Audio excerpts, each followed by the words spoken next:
Et si votre détox vous faisait plus de mal que de bien ? Avez-vous déjà tenté une cure de jus, un jeûne ou une monodiète pour nettoyer votre corps ?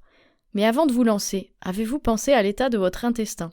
Dans cet épisode, je vous révèle pourquoi faire une détox avec un intestin perméable peut être une fausse bonne idée. Et surtout, par quoi la remplacer pour vraiment prendre soin de vous, retrouver énergie et équilibre. Prêt à faire le tri dans les idées reçues ? Alors restez avec moi, j'ai plein d'infos à vous partager sur la détox dans cet épisode.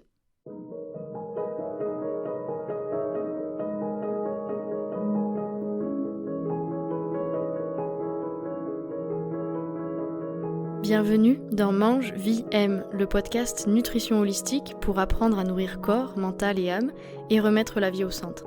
Je m'appelle Laura, créatrice du blog madameshitake.com et dans ce podcast je vous partage mes conseils, mes connaissances, mes expériences et échanges pour vous aider à vous apaiser et à vous sentir vraiment vivant. Fin 2019, mon corps me lançait un cri d'alarme. Ce n'était évidemment pas le premier, mais cette fois-ci je décidais de le prendre en compte. J'ai commencé à écouter les messages envoyés par mon corps, mais surtout par mon âme, et à développer mon intuition. Une pause imposée, mais le début d'une renaissance. Après une année de voyage, 2 années de disponibilité de mon ancien métier, une démission, me voilà pour vous accompagner vers l'apaisement intérieur. Ensemble, nous allons développer les clés pour passer de la confusion à la sérénité, à la fois dans votre assiette et dans votre tête. Je vous souhaite une bonne écoute de cet épisode.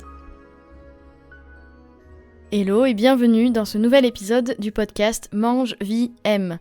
Aujourd'hui on va parler de la détox, sujet qui me tient particulièrement à cœur parce que c'est pile dans la saison, mais surtout parce que j'ai vécu quelque chose d'intense en cette fin d'hiver et j'avais très envie de le partager avec vous. Alors le saviez-vous, une cure détox n'est pas pour tout le monde. Oui, je sais, c'est tentant de sauter sur l'occasion dès que le printemps arrive, de faire le grand ménage, de tout nettoyer, sauf que parfois, notre corps nous dit stop. Et c'est ce qui m'est arrivé cette année. L'an dernier, vous vous souvenez peut-être, j'avais partagé une série d'épisodes journaliers pendant ma détox de printemps. Je viens de la publier à nouveau sur ma chaîne YouTube, avec 1 an de décalage, mais cette année, pas de détox pour moi. L'année dernière, c'était la première fois que je tentais une semaine entière de détox et c'était une expérience puissante, riche, transformatrice. Plus jeune, je suis tombée dans le piège des monodiètes sur 3 jours, comme la monodiète de pommes, puis je me suis plutôt tournée vers les détox solides en mangeant plus léger, mais je n'avais jamais fait une semaine entière de diète à base de jus, de smoothies et de soupe de légumes. Manger liquide toute une semaine, c'est quelque chose et ça déménage sur tous les plans. Si vous n'avez pas encore écouté cette série d'épisodes, je vous mets le lien dans la description. Vous pouvez vous replonger dedans jour après jour. C'était mon journal de bord, tel quel, avec toutes mes impressions, mes ressentis, ce que j'avais consommé pendant la semaine. Je vous laisse découvrir. Mais cette année, j'ai dû dire non. Pourquoi ? Parce que j'ai souffert d'une grosse crise intestinale. Si vous êtes lecteur du blog madameshitake.com, vous connaissez sûrement une partie de mon parcours santé. J'en parle aussi dans quelques-unes de mes vidéos. Mais mon intestin et moi, c'est une grande histoire. C'est lui qui m'a rappelé à l'ordre en 2020 quand j'ai déclenché pour la première fois ma grande alerte rouge. De nombreux mois d'hémorragie digestive, presque 9 de mémoire, incontrôlable, même sous l'effet de puissants médicaments contre la rectocolite hémorragique, maladie que l'on me suspectait à l'époque. On m'a finalement découvert une endométriose profonde, sans écarter pour autant l'existence d'une maladie inflammatoire chronique de l'intestin, autrement appelée MICI. J'ai fini par venir à bout de cet incendie intérieur, naturellement, mais au prix de nombreux mois d'errance, d'apprentissage et de mise au point de mon protocole que j'appelle SOS Intestin en crise. En 2022, rebelote, mais là, j'arrive à réduire la durée de la crise à seulement 2 petits mois, je peaufine ma méthode. C'est surtout le gros stress de ma démission qui a mis de l'huile sur le feu à cette époque, le stress étant une grande source d'inflammation, notamment intestinale. Je pensais que tout ça était derrière moi, mais quand on souffre de maladies inflammatoires chroniques de l'intestin, ça n'est jamais vraiment très loin. Tout est une question d'équilibre entre la gestion du stress et de ce que l'on met dans son assiette. Malheureusement pour moi, une 3e crise s'est déclenchée, donc après 2 ans et demi de pause entre 2 crises. Mais pour la première fois, je n'avais pas peur, car je savais que j'avais tous les outils à ma disposition pour éteindre le feu rapidement. En seulement 5 jours, j'ai stoppé les saignements intestinaux, une belle victoire. Alors je suspecte d'avoir provoqué inconsciemment cette troisième crise. J'ai fait un peu n'importe quoi du côté de l'assiette et j'ai traversé une période de stress intense. Si vous êtes sensible aux énergies du moment, ça a dû pas mal remuer pour vous aussi en février-mars. Vous pouvez me le dire en commentaire. Je suis en train de créer mon accompagnement et qui de mieux pour valider la méthode que soi-même. Revivre les sensations de douleur, d'incertitude, ça c'est fait, mais revivre surtout la sensation de retour au calme intérieur, c'est fait aussi. Bon, j'espère que je n'aurai pas à reprovoquer d'autres crises pour tester d'autres méthodes. Alors, qui dit crise intestinale dit porosité intestinale, aussi appelée hyperperméabilité intestinale. J'ai écrit un article récemment sur le blog à ce sujet, je vous le mets aussi en description de l'épisode si vous voulez en savoir plus, mais ce qu'il faut comprendre, c'est qu'en période de porosité intestinale, ce n'est pas simplement les bons nutriments qui traversent la barrière intestinale pour rentrer dans l'organisme, mais aussi quelques éléments indésirables, comme de grosses molécules, des aliments mal digérés, des pathogènes, et tout ça, ça alimente encore plus l'inflammation silencieuse dont nombre d'entre nous souffrent. Et c'est la voie royale au développement de douleurs chroniques, maladies auto-immunes ou de civilisation. C'est cette inflammation sourde, tenace, qui m'a rappelé à l'ordre, et une chose est claire, faire une détox dans un corps en crise, c'est non. Ce que beaucoup de gens ignorent, c'est que la détox passe par plusieurs organes, dits émonctoires, nos organes d'élimination, à savoir les poumons, le foie, les reins, les intestins, mais aussi la peau. La détox, ou détoxification, c'est ce processus naturel par lequel notre corps élimine les toxines. Et ça, notre organisme le fait tout seul, tous les jours. Pas besoin de semaines de détox pour faire une détox. Mais dans certains cas, après une période d'excès, une alimentation déséquilibrée ou une exposition prolongée à des polluants, on peut vouloir soutenir ces organes émonctoires. En réalité, la semaine de détox, ce n'est pas une élimination des déchets, c'est un soutien que l'on apporte à nos organes d'élimination. En période de détox, c'est généralement le foie que l'on va chercher à soutenir. Le foie, c'est notre grande usine de traitement des déchets. Il filtre, il détoxifie, il transforme.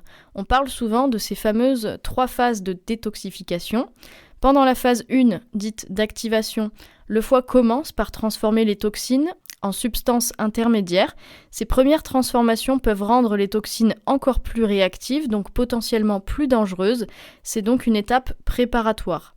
Pendant la phase 2, dite de neutralisation ou de conjugaison, le foie modifie ces substances intermédiaires pour les rendre moins actives, moins toxiques. Il les rend plus faciles à éliminer en les combinant avec d'autres molécules.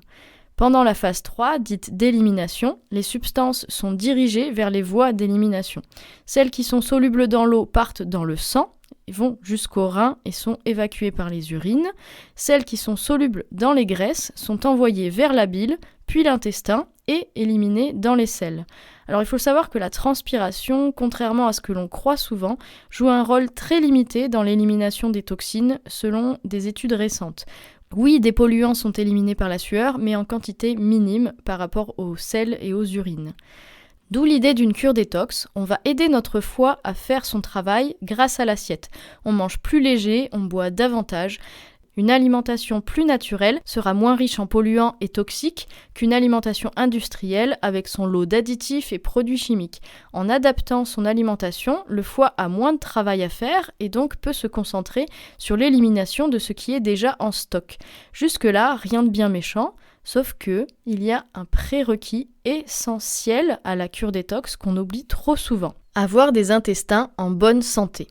Si vous souffrez de perméabilité intestinale, ce qu'on appelle aussi un leaky gut en anglais, votre barrière intestinale est altérée et poreuse. En gros, les jonctions serrées entre les cellules de votre intestin ne font plus bien leur boulot. Résultat, les toxines que le foie a si bien préparées pour être éliminées peuvent être réabsorbées. Ces substances indésirables passent dans votre sang et cela crée de l'inflammation, de la fatigue, des intolérances alimentaires, voire des troubles auto-immuns. Et c'est là que ça coince, car au lieu de faire du bien, la détox peut empirer l'inflammation. C'est le serpent qui se mord la queue. Et c'est pour ça que cette année, j'ai écouté mon corps. Plutôt que de faire une détox, j'ai ressorti ma boîte à outils intestin en crise, dont je vous parlais plus tôt, et j'ai géré ma perméabilité intestinale. J'avais des ballonnements, des douleurs, une très grande fatigue, en plus des désagréments bien moins glamour dont vous vous doutez, et ça, ce sont souvent les signaux d'alarme d'un intestin qui dit « Help ! Aidez-moi !» Alors, je suis retournée à l'essentiel. J'ai éliminé totalement les aliments inflammatoires, j'ai apaisé avec des bouillons, des soupes, des tisanes ciblées, j'ai apporté à mon intestin les aliments dont il avait besoin pour se réparer, et surtout, j'ai mis de côté toute idée de cure détox. Parce qu'avant de détoxifier, il faut restaurer, toujours. Une détox stimule la production de bile, cette substance produite par le foie pour digérer les graisses et évacuer les toxines. Mais si votre intestin est poreux, au lieu d'éliminer ces toxines, vous risquez de les réabsorber dans votre circulation sanguine. C'est un peu comme balayer face au vent, la poussière reviendra forcément là où on ne veut pas d'elle et s'installera à nouveau partout. Avec un intestin perméable en période intense de détox, les déchets reviennent à l'intérieur et ils circulent partout. Conséquences possibles, maux de tête, fatigue extrême, brouillard cérébral, troubles digestifs aggravés, voire réactions inflammatoires plus sévères. Alors, si vous vous demandez quand faire une détox, je vous invite à poser les bases. La bonne nouvelle, c'est qu'il existe une chronologie à respecter. Avant de penser détox, il faut d'abord réparer sa barrière intestinale. On parle ici de renforcer les jonctions entre les cellules intestinales pour empêcher les toxines de repasser dans le sang. Comment ? En soignant l'alimentation, moins d'irritants, plus de fibres douces, en régénérant la muqueuse avec des aliments riches en collagène, glutamine, bonne graisse. Deuxième étape, régler ses problèmes digestifs. Diarrhée, constipation, ballonnement, ce sont des signaux qu'il y a quelque chose à régler avant de lancer le grand nettoyage. Prendre soin de son microbiote intestinal est primordial et ça passe par des apports adaptés en aliments riches en probiotiques naturels, mais aussi des prébiotiques pour nourrir les bonnes bactéries de notre intestin. Troisième étape, réduire l'inflammation silencieuse. Un corps en feu ne peut pas éliminer efficacement.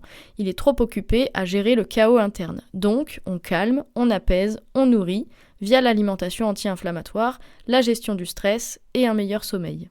Et pour vous aider à amorcer ce chemin, j'ai créé un pack de démarrage à la cuisine anti-inflammatoire que vous pouvez télécharger gratuitement.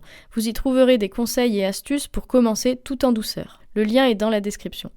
Faire une détox sans avoir préparé le terrain, c'est comme appuyer sur l'accélérateur alors que le frein à main est encore enclenché.